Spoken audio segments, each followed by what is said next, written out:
Hi friends, welcome back to my channel.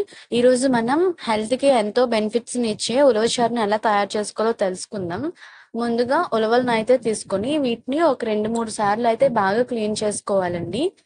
ఎందుకంటే మనం ఎంత సూపర్ మార్కెట్ నుంచి తెచ్చుకున్నా సరే ఇందులోనైతే చిన్న చిన్న రాళ్ళు అయినా సరే ఉంటాయి. అందుకే మనం వాష్ చేసేటప్పుడే ఒక 2-3 సార్లు అయినా ఖచ్చితంగా బాగా క్లీన్ చేసుకోవాలి.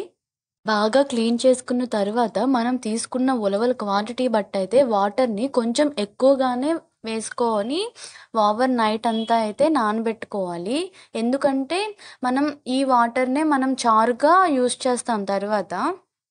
ఓవర్ నైట్ నానబెట్టిన తర్వాత ఉలవల కలర్ అయితే ఈ విధంగా ఉంటుంది. మనం ఇందులో ఉన్న వాటర్‌నయితే బయటన ఒంపేయకూడదు. ఇప్పుడు మనం ఒక కుక్కర్‌ని తీసుకొని ఈ వాటర్‌తో పాటు ఉలవలనైతే ట్రాన్స్‌ఫర్ చేసుకోవాలి ఇందులోనే. మనం ఉలవలు నానబెట్టుకునేటప్పుడే కొంచెం ఎక్కువ వాటర్ కనుక వేస్తే ఇప్పుడు మాత్రం కొంచెం వాటర్ తగ్గించి వేసుకోవచ్చు. లేదు అంటే ఎక్స్ట్రా కొంచెం యాడ్ చేసుకొని అయితే మనం కుక్కర్ విజిల్స్ అయితే పెట్టుకోవాలి. కుక్కర్ విజిల్స్ మినిమం ఒక 10 విజిల్స్ అయినా వచ్చేటట్టు పెట్టుకోవాలి. అలా అయితేనే మనకి ఉలవలు అనేది బాగా మెత్తగా అవుతాయి. ఇంకా వాటర్ అనేది బాగా వస్తుంది. ఇది మనం చారుగా యూజ్ చేసుకుంటాము. కుక్కర్ విజిల్స్ వచ్చేలోపు అయితే చింతపండు రసాన్ని అయితే ప్రిపేర్ చేసుకోవాలి. దీనికోసం కొంచెం చింతపండుని తీసుకొని ఒక 2-3 టైమ్స్ అయితే వాష్ చేసుకోవాలి. వాష్ చేసుకున్న దానిలో హాట్ వాటర్ వేసుకొని అయితే నానబెట్టుకోవాలి. లేదు అంటే కొంచెం కోల్డ్ వాటర్ అయినా వేసుకోవచ్చు. ఈలోపు విజిల్స్ అయితే వస్తాయి. విజిల్స్ వచ్చిన తర్వాత అయితే మనకి ఈ విధంగా ఉంటుంది. లోపలున్న ఉలవలైతే బాగా మెత్తగా ఉడికిపోతాయి. మనం పట్టుకుంటే ఈ విధంగా అయితే మెత్తగా అయిపోవాలి. ఇంకా లేదు అంటే ఇంకా ఎక్స్ట్రా కొన్ని విజిల్స్ అయినా పెట్టుకోవచ్చు. తర్వాత ఇందులో ఉన్న వాటర్‌ని, ఉలవల్ని అయితే సెపరేట్ చేసుకోవాలి. వాటర్‌ని అయితే ఒక బౌల్‌లో ట్రాన్స్‌ఫర్ చేసుకొని ఒక సైడ్ ఉంచుకోవాలి. ఉలవల్ని ఒక మిక్సీ బౌల్ తీసుకొని మిక్సీ బౌల్‌లో అయితే ట్రాన్స్‌ఫర్ చేసుకోవాలి. ట్రాన్స్‌ఫర్ చేసుకొని వాటిని మెత్తగా గ్రైండ్ చేసుకోవాలి. అవసరమైతే మనం కొంచెం వాటర్ కూడా యాడ్ చేయొచ్చు. మిక్సీ గ్రైండ్ చేసేటప్పుడు వాటర్ యాడ్ చేసుకొని గ్రైండ్ చేసుకోవాలి. ఇప్పుడు స్టవ్ మీద కడాయి పెట్టుకొని అందులోనే ఆయిల్ వేసి కొంచెం జీలకర్ర, ఎండుమిరపకాయలు, అలాగే కొంచెం కట్ చేసి పెట్టుకున్న ఉల్లిపాయలు వేసుకొని అయితే బాగా వేగనివ్వాలి. ఇందులోనే కొంచెం కరివేపాకు కూడా యాడ్ చేసుకొని బాగా వేగనివ్వాలి. ఉల్లిపాయలైతే బ్రౌన్ కలర్ వచ్చే వరకు బాగా వేగనివ్వాలి. మీకు టమాటా వేసుకోవడం ఇష్టమైతే ఇందులో మనం టమాటా వేసుకోవచ్చు. లేదు అంటే టమాటానైతే స్కిప్ చేసుకోవచ్చు. నాకైతే టమాటా వేస్తేనే నచ్చుతుంది. అందుకే నేను ఇందులో టమాటాస్ అయితే యాడ్ చేసుకున్నాను. టమాటా అనేది బాగా వేగిన తర్వాత మనం ఆల్రెడీ ఉలవలనైతే పేస్ట్ చేసుకొని ఉంచుకున్నాం కదా! ఆ పేస్ట్‌నైతే ఇందులో వేసుకోవాలి.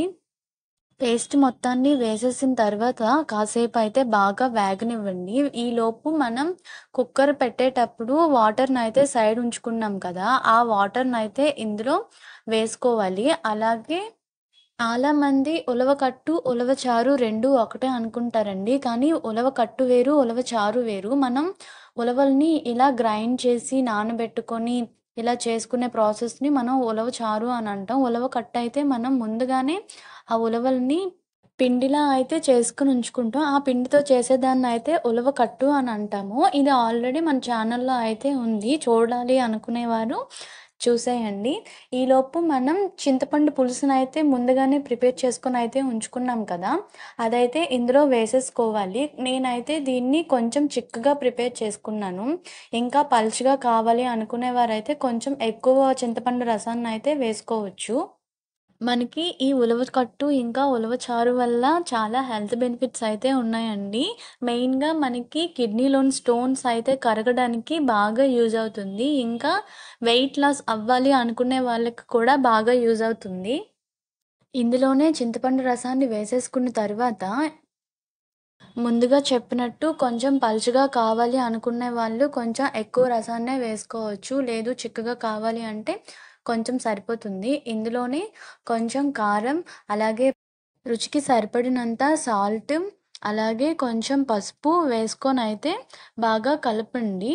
ఆల్రెడీ మనం ముందు మిరపకాయలు వేసుకున్నాం కాబట్టి కారం ఎక్కువ తినేవాళ్ళైతే కొంచెం ఎక్కువగానే కారం వేసుకోవచ్చు. లేదు అంటే కొంచెం కారం వేసుకుంటే సరిపోద్ది. బాగా కలిపిన తర్వాత మినిమమ్ ఒక 15 మినిట్స్ అయితే ఉడకనివ్వండి. తర్వాత మనకి ఉలవచారు అయితే రెడీ అయినట్టే. ఛానల్‌ని ఫస్ట్ టైమ్ చూస్తున్న వాళ్ళైతే సబ్స్క్రైబ్ బటన్ మీద క్లిక్ చేసి బెల్ ఐకాన్ అయితే ఆన్‌లో ఉంచుకోండి. నేను పెట్టే ప్రతి వీడియో కూడా నోటిఫికేషన్‌లో వస్తుంది. And thanks for watching.